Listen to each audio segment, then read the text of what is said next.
the actors in the media and political system and how they relate to the president. Here to talk about it, Josh Marshall, editor and publisher of Talking Points Memo, Danielle Moodie-Mills, host of Sirius XM's weekly political show Woke AF, and Jelani Cobb, staff writer at The New Yorker. Give him a hand. So, let me just first stipulate that when he's not, it's bad for him psychologically when he's not the source of attention. Like that we know. Politically, less attention paid on Donald Trump. Is that good for Donald Trump or bad for Donald Trump? Danielle? I mean, it's good for the country, but it's bad for Donald Trump. I mean, Donald Trump has a very fragile ego. And so when he's not in the press, he does his best to make news, which is when he goes on his Twitter rants. Right, but I mean politically, like if you're looking at, if you were just advising him as a political strategist and he was a person who was containable. And I was not a reality TV show. Yes. So. Like, if it wasn't reality TV, if you're just trying to get his approval rating up as high as possible, is your advice to him stay off the headlines or always be in the headlines? I would say stay off of the headlines unless you're executing policy that is going to benefit the American people, because when he's in the headlines, it's generally bad. Yeah. What do you think? I think there's actually pretty consistent polling data that Trump not that often, but he goes through periods of being relatively normal, right? And over time, his poll numbers go up. And if you just over the last few weeks with all these different things happening, notwithstanding the last couple of days, he's trending down. Right. So all the antics and stuff, it makes him less popular. It's in a pretty tight bound. But basically, I think until now, look, the economy during his presidency, even if it's not his doing, has been pretty good. So as long as you're not hearing from him, it's just the incumbent president's popular because the economy's doing well. But I think it is good for him when he shuts up. The argument on the other side, right, is that attention is the most important commodity of our time. It's the reason that, Facebook is worth billions of dollars, right? Because they get eyeballs and people look at it. And that even if the polling doesn't reflect this, that there's a kind of superpower and there's a kind of power conferred on him by all the attention. Sure. I mean, he's had a kind of malignant charisma to him, from the get-go. And, people have trafficked on it. But it's also, I think, there's a particular demographic for whom him saying things that are outrageous, him insulting people, him getting into feuds with people who have comparatively less power than him, which is everyone in the country, these people really feel that he's championing them. But on the other side of it, those of us who are in the actual reality are more concerned about, what this says about policy, like about the stability of the person who has his hand on the control of the economy, on the military, and so on. But there's also kind of I feel like there's a dark, also compulsive, emotional attachment to the villainy. Sure. Right? I mean, the way that he kind of excavates for his supporters a sense that they're embattled and he's fighting for them. There's also a sense, Danielle, for the folks that listen to your radio show or call into it, right? Like, it's hard for everyone to break the habit of paying attention. It is really hard because you want to be in the know, because the fear is that when you're not paying attention, that 1 minute that you decide to, I don't know, walk your dog or take a nap, that the world is going to end and you will have found out about it on Twitter. Right. So,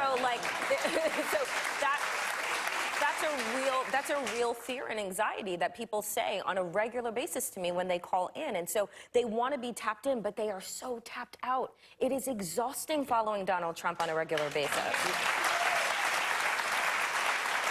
How do you think that, I think that exhaustion I think it's actually felt across the political spectrum. Mm-hmm. I wonder how you think that ends up playing politically, right? Because the media has to figure out what's newsworthy and how do we deal with this person that's lying all the time. Democratic campaign strategists have to figure out how do you extricate yourself from the vortex and what do you do or what do you deliver as a message to people that are exhausted? Right. Right. It's tough. I mean, we've seen this even with, in the ways that we interact with our readers and stuff. There are a lot of people out there who are very political, very concerned, and a lot of them saying, I got to tune out for a bit. I can't do it. I'm like drinking poison, basically.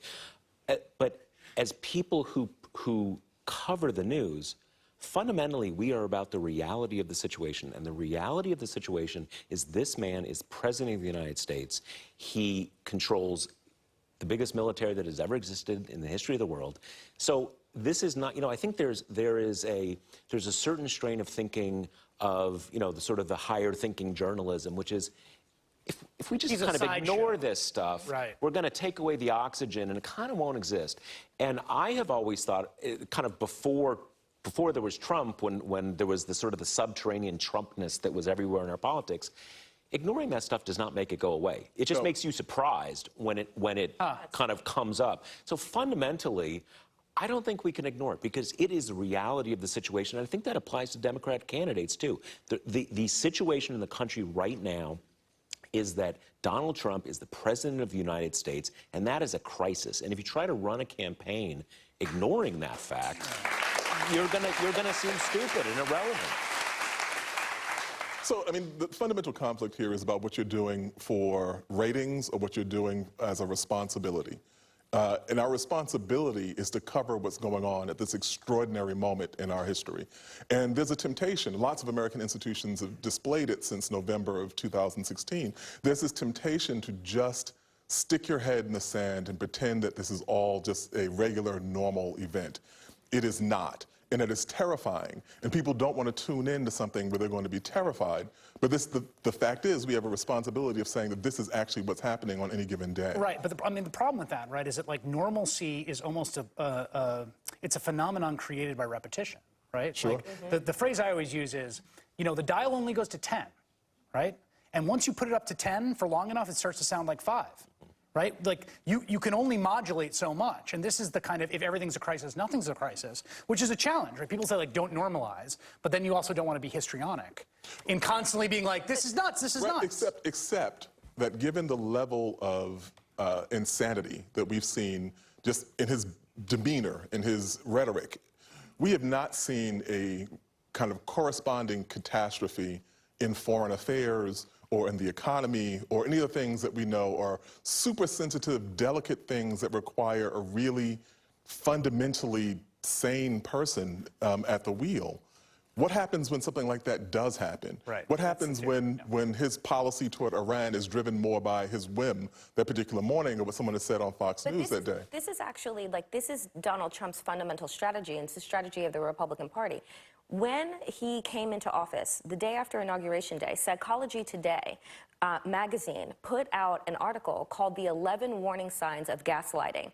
One of the 11 warning signs are to lie about everything, because then you believe nothing, right? You lie about everything, you believe nothing, you discredit agencies, you discredit people, you say, don't believe your lying eyes, believe the words that are coming out of my mouth. That is fundamentally Donald Trump's strategy. So it's not just the normalization, it is actually the breakdown of everything that we have come to understand as what makes us a fundamental democracy. And then that becomes the issue for, you know, right now you just talked about this, Josh, in terms of the campaign. So, you know, they had this strategy in the midterms. If you look at those ads and say the 40 districts they flipped, they're about health. They're not about Donald Trump. They're certainly not about impeachment. They're certainly not about the Russia investigation. They're about health care, kitchen table issues. Can you do that when you're running for president and